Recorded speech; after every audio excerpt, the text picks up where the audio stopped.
আলাইকুম। আসসালামু আলাইকুম সুপ্রিয় দর্শক, আমি ডাক্তার মোহাম্মদ তৌসিফুর রহমান।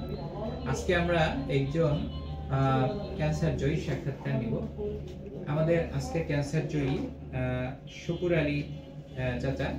তো তিনি একজন পুরুষ মানুষ এবং তিনি স্তন ক্যান্সারে আক্রান্ত হয়েছিলেন এবং স্তন ক্যান্সারে আক্রান্ত হওয়ার পরে তিনি যথাযথভাবে চিকিৎসা গ্রহণ করেছেন এবং বর্তমানে তিনি সুস্থ আছেন এবং তিনি নিয়মিত ফলো আপ করে যাচ্ছেন।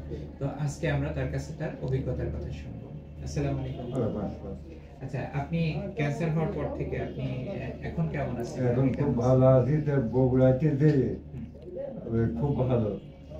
হ্যাঁ, তো ক্যান্সারের দিকটা খুব ভালো। বিলাসটাকে আমি মনে করলাম বোধহয় আমার ফেরার ভিতরে। তাহলে হচ্ছে আপনার ওই প্রথমে যখন স্তন ক্যান্সার হলো তখন আপনার অনুভূতিটা কেমন ছিল? যে পুরুষ মানুষের স্তন ক্যান্সার এখানে বহুত দিন আগে হয়ে গেল। হওয়ার পরে এতক্ষণ গুটি আমি টিপি শক্ত, ব্যথা ব্যথা নাই। এবারে গত রোজার মাসের আগে একটু নিরাতে যেয়ে রাত্রে খুব টাটিয়েছে টাটানোর পরে তখন আমি আসলাম সুমনাগায় এসে দেখলে দেখে বললে কুষ্টায় আসতে হবে। কুষ্টায় চেক আপ করে বললে ক্যান্সার হয়ে গেছে, অপারেশন করতে হবে। হ্যাঁ, আপনি তো চিকিৎসা গ্রহণ করেছেন। চিকিৎসা নিতে যে আপনার কোনো অসুবিধা হয়েছে যেটা আপনি ভয় পেয়েছিলেন আগে? না, কেমোথেরাপি, রেডিওথেরাপি নিয়েছেন,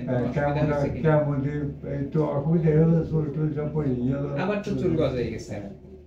তো এখন তো আপনি ভালো আছেন? এখন ভালো। আচ্ছা, তো বিশাল ওই সার পয়সা ধরেছে এটা।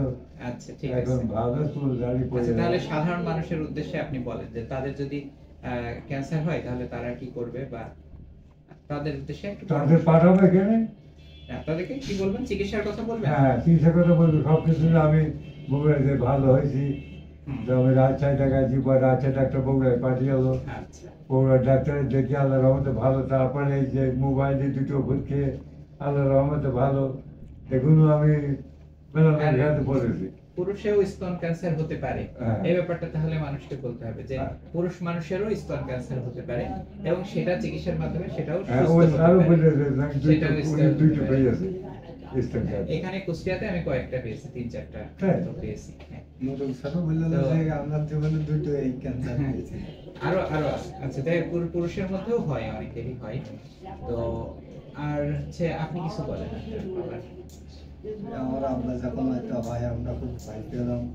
তারপরে মহেন স্যার আমাদের রাজশাহী পাঠায়, ওখান থেকে আবার চিকিৎসা কেমো দিয়ে তখন নুরুল স্যার আবার আপনার ঠিকানা দেয় বগুড়ায়।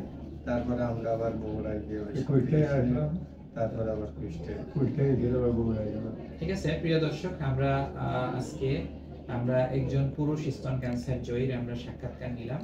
তিনি চিকিৎসার মাধ্যমে ভালো হয়েছেন।